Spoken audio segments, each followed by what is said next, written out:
It was a quiet Friday evening in the suburbs of Seattle.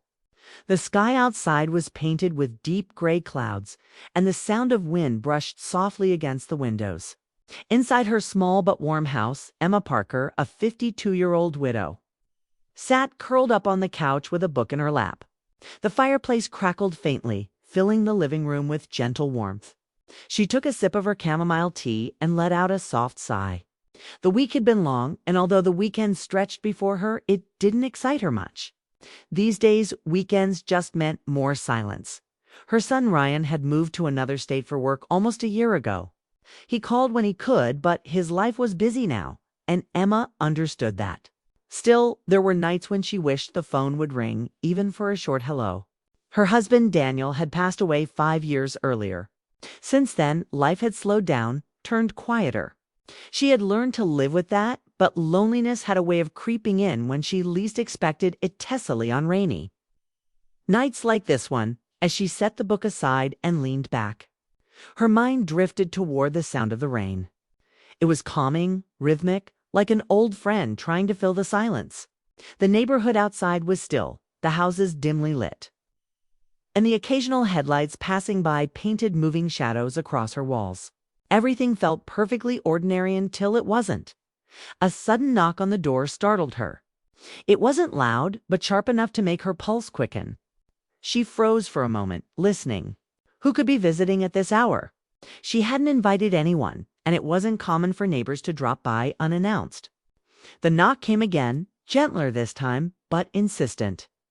Emma stood up slowly, setting her cup down, and walked to the front door. The hallway light cast a faint glow on the wood floor as she approached. She hesitated for a moment, peeking through the peephole. What she saw eased her nerves a little. It was Mark, her neighbor from across the street. He was in his late 40s, tall, with soft brown eyes and a calm face that somehow always looked tired but kind. He had moved into the neighborhood 6 months ago, but their interactions had been brief, polite smiles while collecting mail. A few words exchanged about the weather or the state of their lawns. He seemed quiet, private, the kind of person who didn't talk unless there was a reason. Emma opened the door slightly, her curiosity mixing with concern. "Mark, everything okay?" He gave her a small, apologetic smile. "Hey, Emma, sorry to bother you this late. My power went out about 20 minutes ago. I was wondering if you might have a spare flashlight or a candle I could borrow. The whole block seems dark, but I saw your light still on." Relieved, Emma smiled. "Oh, of course. Come in for a moment. It's freezing out there." Mark hesitated for just a second before stepping inside, brushing some rain off his jacket. The faint smell of wet grass and cold air followed him in. Emma hurried to the kitchen and rummaged through a drawer until she found a candle and a lighter. When she returned, he was standing near the doorway, looking around politely, as if unsure whether to sit or stand. "Here," she said, handing him the candle. Their fingers brushed briefly, and for a split second, something warm passed between them. "Thanks," he said, smiling again. His voice carried a quiet sincerity. "I really appreciate it." "It's no trouble," Emma replied. She glanced toward the window where the rain had begun to come down harder. "Looks like it's getting worse." Mark followed her gaze. "Yeah, I didn't realize it was supposed to storm tonight. Typical Washington weather, I guess." The thunder rolled softly outside, followed by a bright flash that lit up the sky. Emma flinched a little, and Mark noticed. "Do storms bother you?" he asked gently. "Not really," she said with a faint smile. "But they do make the house feel emptier." He nodded, understanding more than she expected him to. For a few seconds they stood in silence, listening to the wind. Then, as if on cue, another rumble of thunder echoed louder this time. Mark glanced toward the door. "I should probably wait a bit before heading back. Don't want to get drenched or struck by lightning." Emma chuckled lightly. "No, I wouldn't recommend it. You can stay until it slows down." "Are you sure?" he asked. "Of course. I'll make some tea." A few minutes later, the two of them sat in the living room, each holding a warm mug. The fire cast soft shadows on the walls, and the candle on the table flickered between them. Outside, the rain poured relentlessly, but inside, the atmosphere had shifted warmer. quieter, yet somehow alive. Mark leaned back slightly, looking around. You've got a beautiful home, Emma. Cozy, feels peaceful. She smiled a little shyly. Thank you. I've lived here for almost 20 years. My husband built most of the furniture himself. Really? That's impressive. Yeah, he loved woodworking. Said every house needs something built with love. Mark nodded thoughtfully. He was right. For a while, neither of them spoke. The storm outside grew softer, turning into a steady drizzle. The clock ticked gently on the mantel, the only other sound in the room. Emma studied Mark's face for a moment. He looked calm, but there was a heaviness in his eyes. Something unspoken. You live alone too, right?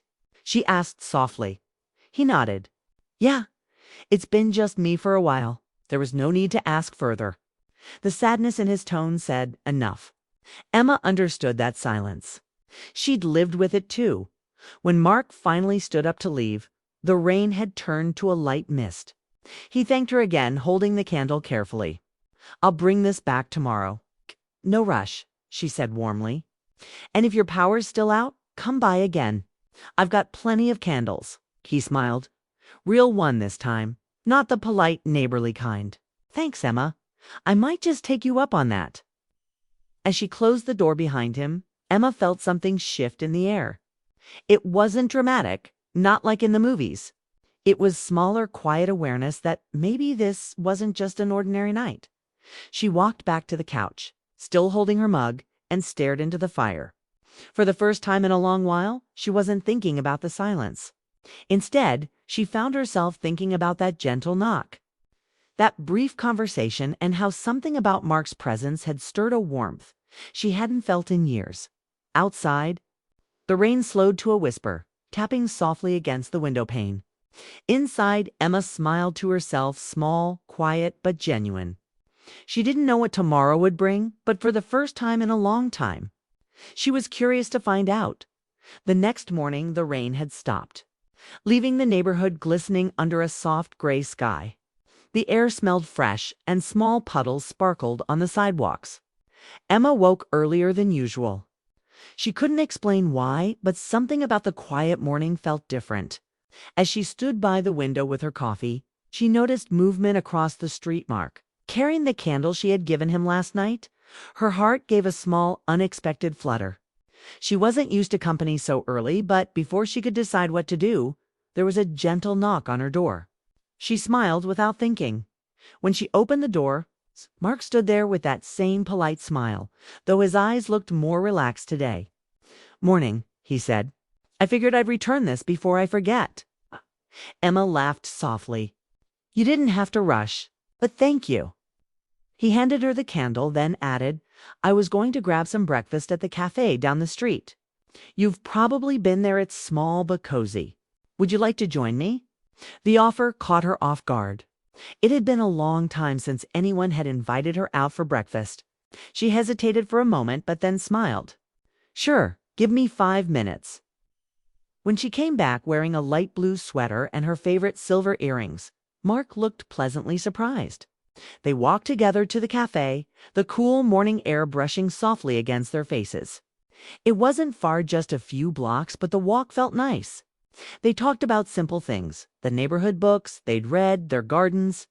For once, Emma didn't feel the heavy pause that usually hung between small talk. At the cafe, they found a corner booth by the window. The place smelled like fresh coffee and baked bread. The waitress greeted Emma by name, which made Mark smile. You're a regular here, he teased. Emma chuckled. Maybe too regular. I come here on weekends when I want to feel like part of the world again. As they ordered, Emma noticed how Mark listened when she spoke, not just with his ears, but with his eyes. There was something calm, patient, and respectful about his presence. He told her a bit about his life, to how he had moved to Seattle for a job in architecture, how his wife had passed years ago, and how he'd been living quietly ever since. There was no bitterness in his tone, only a soft acceptance that mirrored her own. I didn't think I'd ever feel comfortable talking about her, he admitted. But you make it easy. Emma's heart warmed at his honesty. Maybe we've both been quiet for too long, she said softly. Mark smiled at that. Maybe. They talked for nearly 2 hours without realizing it. When they finally left, the sun had started to peek through the clouds. Mark offered to walk her home, and she didn't decline. The neighborhood looked alive again, the sound of children playing. Birds on fences, the hum of life returning after the rain. When they reached her house, they paused at the gate. "Thank you for breakfast," she said. "Thank you for saying yes," he replied. "It's been a long time since I've shared a morning like this." Something in the way he said it made Emma's chest tighten, not in a painful way, but in the way that comes when someone says exactly what you were thinking. She smiled softly. "You're welcome anytime, Mark." He nodded and left with a wave. And as Emma watched him cross the street, she realized she was smiling without trying to. For the rest of the day, she went about her chores with a lightness she hadn't felt in years. Even small things, folding laundry, watering plants, cooking, seemed brighter. That evening, as she sat reading by the fire, there was another knock at her door. Her heart skipped. She knew that sound now. She opened it to find Mark again, this time holding a small box of muffins. "I baked too many," he said with a sheepish grin. "Thought you might like some." Emma laughed. "You baked? That's impressive. Don't be fooled. They might look good, but there's a 50-50 chance they're terrible." "Then I'll risk it," she said playfully, taking the box. "Come in. You've earned a cup of tea." They sat at the kitchen table, talking easily. It was strange how natural it felt to have him there. The conversation drifted from work to memories, from funny moments to quiet regrets. When Emma mentioned her late husband, Mark didn't interrupt or rush to comfort her. He simply listened, and that meant more than words. He used to say, "Life's too short not to talk to your neighbors," Emma said with a small smile. Mark looked around her cozy kitchen. I think he was right. As the night deepened, Emma noticed how the shadows played on the walls, how the clock ticked softly. Time seemed slower when Mark was there, not dragging, but gentle, peaceful. When he stood to leave, she walked him to the door. "Thank you for tonight," said quietly. "It's me who should thank you," she replied. "You brought warmth back into this house." They shared a brief, knowing smile, one that said more than either could express aloud. When the door closed behind him, Emma leaned against it for a moment, her heart quietly full. That night she dreamed of laughter and candlelight. When she woke, the memory of his kind eyes lingered. She wasn't sure what this friendship was becoming, but she knew it wasn't ordinary. Something was changing, slowly. Naturally, days passed, and they began to see each other more often. A walk in the park, a shared dinner, fixing things around the house. Each meeting carried a quiet tenderness. Emma felt alive again, as if the world had color she'd forgotten existed. But as warm as it felt, she also sensed something deeper growing beneath the surface, something both comforting and terrifying. It wasn't about romance in the usual sense. It was about connection, about finding someone who understood the silence between words. One afternoon, as they sat on her porch watching the sunset, Mark turned to her and said softly, "It's strange. Sometimes life gives us a second chance when we stop looking for it." Emma met his gaze, her eyes reflecting the fading light. "Maybe it's not strange," she said. "Maybe it's just meant to happen when we're ready." He nodded, smiling faintly. The air between them grew quiet again, but it wasn't an empty silence, it was full of unspoken meaning. When he left that evening, Emma stayed on the porch long after he was gone, staring at the soft pink horizon. Her heart was steady, but her thoughts were alive with what-ifs. She didn't know where things were heading, but for the first time in years, she wasn't afraid to find out. The following week brought unexpected warmth to Seattle, the kind that made the air feel light and hopeful. Emma found herself standing by the window more often, glancing toward Mark's house across the street. She didn't plan to. Her eyes just went there naturally, searching for him as if it were part of her morning routine now. Every time she saw him tending his small garden or sitting with his coffee, she smiled. It had been years since anyone made her mornings feel alive. One Saturday afternoon, Emma decided to bake an apple pie recipe her mother had passed down to her. The smell filled her kitchen, wrapping the house in comfort. Without thinking much, she placed the warm pie in a tin and crossed the street. When Mark opened the door, surprise lit up his face. "I was hoping this smell was coming from your place," he joked. "That's dangerous for a man trying to eat healthy." Emma laughed. "Consider this a small reward for being a good neighbor." He stepped aside. "Then I guess I have no choice but to accept." Inside, his home felt just like him, simple, neat, and quietly warm. There were photos on the wall, mountains, a cabin by the lake, and a few sketches that looked hand-drawn. She ran her fingers gently along the frame of one. "You draw?" she asked. He nodded shyly. "Used to. Haven't had much inspiration lately." She looked at him with a soft smile. "Maybe it's time you found it again." They sat together at his small dining table, eating pie and sipping tea. The sunlight filtered through the curtains, giving the room a golden hue. Everything felt peaceful, too peaceful almost. But beneath the quiet, there was a strange energy building. Something Emma didn't quite understand. After a while, Mark looked at her thoughtfully. "Can I tell you something? Something a bit personal." Emma nodded, curious. He leaned back, hesitating for a moment before saying, "When I moved here, I didn't plan to stay long. I thought this would just be another stop before I moved closer to my sister. But lately, I don't feel like leaving anymore." Emma tilted her head. "Because of the neighborhood." He smiled gently. "Because of you, Emma." Her breath caught, not because the words were romantic, but because they were honest. She hadn't expected him to say it so directly. "I hope that's not too forward," he added quickly, his voice quiet. "It's just, you've reminded me what it's like to feel comfortable again. To talk, to laugh, to be seen." Emma felt her chest tighten with warmth and confusion all at once. She had spent so many years being strong alone that she had forgotten what it was like to be seen, to be appreciated simply for existing. "Mark," she began softly, "I don't know what to say." You don't have to say anything," he interrupted gently. "I just needed to be honest. No expectations, no pressure. Just truth." There was something about the way he said it that made Emma's heart ache in the best way. The silence between them wasn't awkward. It was tender. She looked down at her cup of tea, her thoughts swirling. "You know, after my husband passed, I told myself I was done with connection. I built these walls to keep everything simple, safe. But lately, I'm not sure I want to be alone anymore." Mark's expression softened. "That's all I needed to hear." For a long moment, neither of them spoke.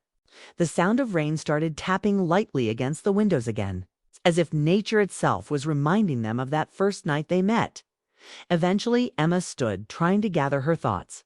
"I should get going," she said quietly. "Thank you for the tea." Mark walked her to the door but stopped her before she left. "Emma," he said softly, "no matter what happens, I'm grateful I met you."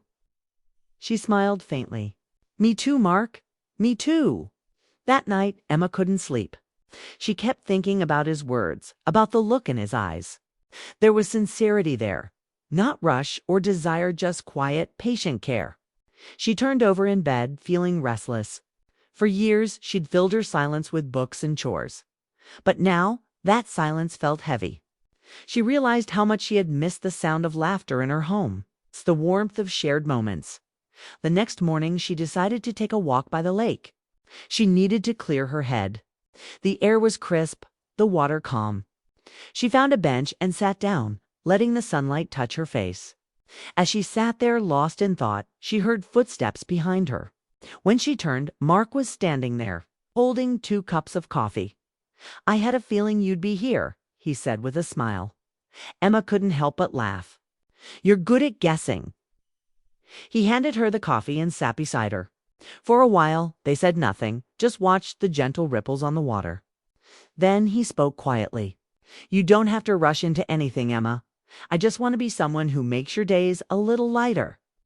His words settled softly between them. She looked at him, realizing how much peace his presence brought her. He wasn't asking for anything, just offering kindness, and that was something she hadn't known she needed. You already have," she said, her voice barely above a whisper. The wind picked up slightly, brushing through her hair. Mark turned to her with a smile that reached his eyes. "And that's enough for me." They stayed there until the sun began to set, painting the lake with shades of gold and pink. Emma felt something shift deep inside her knots, a sudden rush, but a slow understanding. Life wasn't over just because it had changed. Maybe this quiet companionship was what healing looked like. When Mark walked her home that evening, he didn't try to hold her hand or say anything more. They simply walked side by side, two souls rediscovering the comfort of closeness. At her door, Emma paused. "Mark, yes. Would you like to come over for dinner tomorrow? I'm making stew." He smiled warmly. "I'd love that." As she closed the door behind her, she let out a breath she didn't realize she'd been holding. Her heart was calm, but her mind was alive. Something beautiful was beginning, something fragile, honest, and real.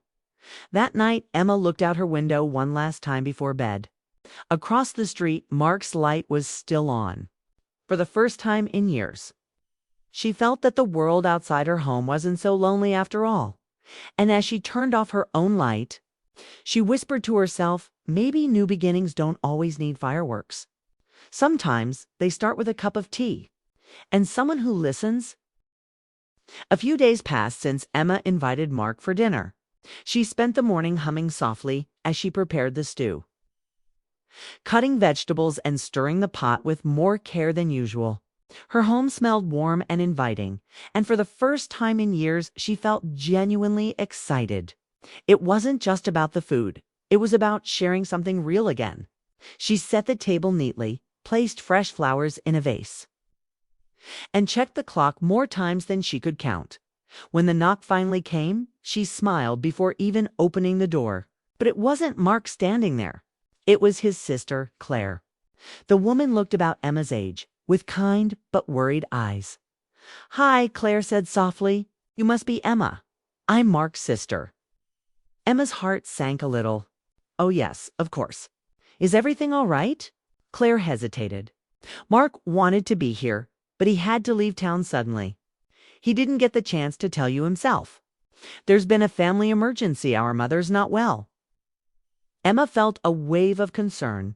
"Oh no, I'm so sorry. Please, tell him to take care of himself and his mother." Claire smiled gently. "He will, but he also asked me to give you this." She handed Emma a small folded note. "He said you'd understand." Emma took it, her fingers trembling slightly. After Claire left, she closed the door and leaned against it for a moment. The house suddenly felt quiet again, too quiet. She opened the note. "Emma, I didn't plan to leave without saying goodbye. Life has this way of interrupting what feels right. I don't know how long I'll be gone, but I wanted you to know you've made this place feel like home. Keep the light on by your window. When I see it again, I'll know I've found my way back. Mark." She read the words twice, then a third time, her heart tightening with both warmth and sadness. She placed the note on the table and sat down, listening to the faint ticking of the clock. The stew was ready, the candles were lit, but the seat across from her was empty. That night, Emma didn't eat much. She poured herself a small glass of wine and sat by the window, the way she had on that first rainy night months ago. Outside, the street was quiet, the rain gentle.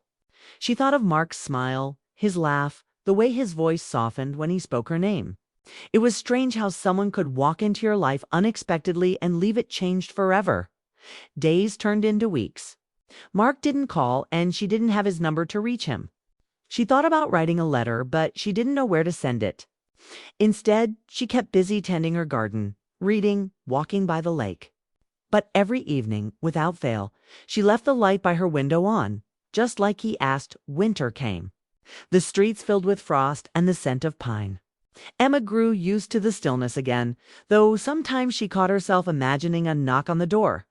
One evening, while putting away groceries, she found herself smiling for no reason.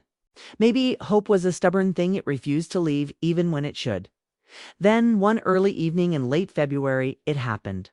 She was sitting by the fireplace, a book in her lap, when there was a soft knock. Her heart skipped. It couldn't be, she told herself not to imagine things. But when she opened the door, there he was. Mark stood in the snow, his coat dusted white, a travel bag slung over his shoulder. His smile was the same, tired but kind. "Hey," he said quietly. "You kept the light on." Emma laughed, the sound trembling with emotion. "I told myself it was just a habit," she whispered. "Well," he said, stepping closer, "I'm glad habits can guide people home." She let him in, her eyes glistening. "How's your mother?" "She's better," he replied. "It took a while, but she's recovering. I stayed longer than planned, helped fix up her house. I thought about you every day." Emma smiled softly. "You didn't have to."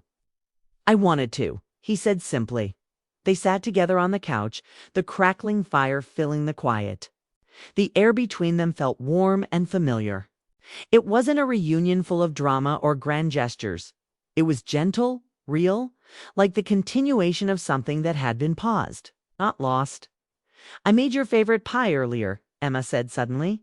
"It's in the kitchen." Mark laughed. "You remember?" "I remember everything," she said with a small smile. They ate together like old friends, sharing stories, catching up on lost time.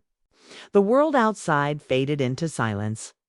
When he told her about his mother's recovery and his decision to move back permanently, she felt something inside her settle. After dinner, they stood by the window watching the snowfall. "I used to think my life was over when I left the city," Mark said quietly. "I thought peace meant isolation. But I was wrong. Peace is finding someone you can share quiet moments with." Emma nodded. "I used to think the same. I thought solitude was safety. But now it just feels empty." He turned to her, his voice low but steady. "Then maybe we both deserve to start again." She looked up at him, her heart steady now. "Maybe we do." For a while, neither of them said anything more. They didn't need to.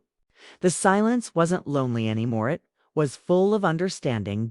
Later that night, after he left to get some rest, Emma stood by the window again, watching the snow glow under the street light. Across the street, Mark's porch light flicked on.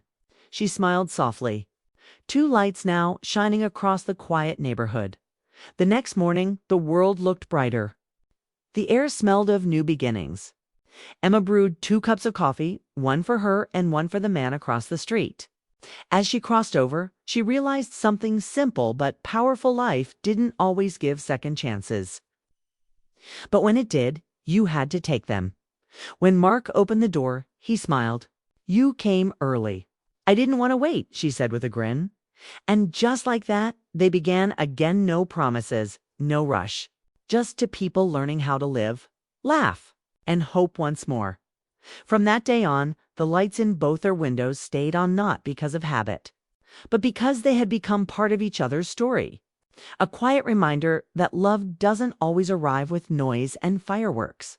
Sometimes it comes softly on a rainy night, with a knock at the door, and Emma finally understood. What she thought was the end of her quiet life had only been the beginning.